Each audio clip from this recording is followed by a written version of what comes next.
Journalist Ewan Quayle, who is in Manchester in the UK. Hello to you and thanks for joining us on the programme. So just how bad is it looking across Europe with growing coronavirus cases in various countries? Yeah, I think the virus is starting to take a hold in Europe. I think over the summer, a lot of European countries were quite keen to start lifting restrictions. But what we're seeing now as we head into the winter is that the virus is beginning to take hold. And in the UK this week, there's been a raft of new restrictions brought in, including tighter measures in London and in Manchester, where you are. Tell us about those. Yeah, so today the London Mayor Sadiq Khan and the government, they've come to an agreement. So they're entering tier two in these new tier restrictions. So local areas in England are being placed in either tier one, tier two, or tier three. Tier one being the least restrictive and tier three being the most.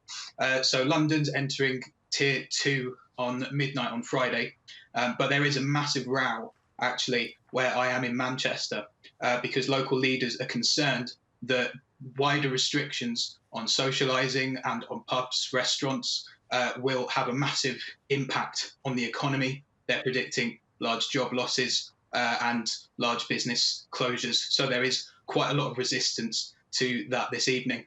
Manchester itself is actually, it's unsure whether we will be in tier three anytime soon. The government wants to impose it. They say it's necessary, but the local leaders have gathered together to oppose it. So what might the next steps be in reducing coronavirus cases? Everyone is keen to avoid new national lockdowns in all countries, but what might happen instead? So I think this week was really a turning point in the UK because the main opposition party has actually broken away from the government. They are now actively calling for a national lockdown. It's become very much part of the conversation here. There's this thing called a circuit break that's being considered, where it be 2 or 3 weeks of closures of pubs, restaurants, bars, everything except schools, really, to try and get the virus under control. But the government is very keen not to do that yet. OK, Ewan Quayle, many thanks indeed.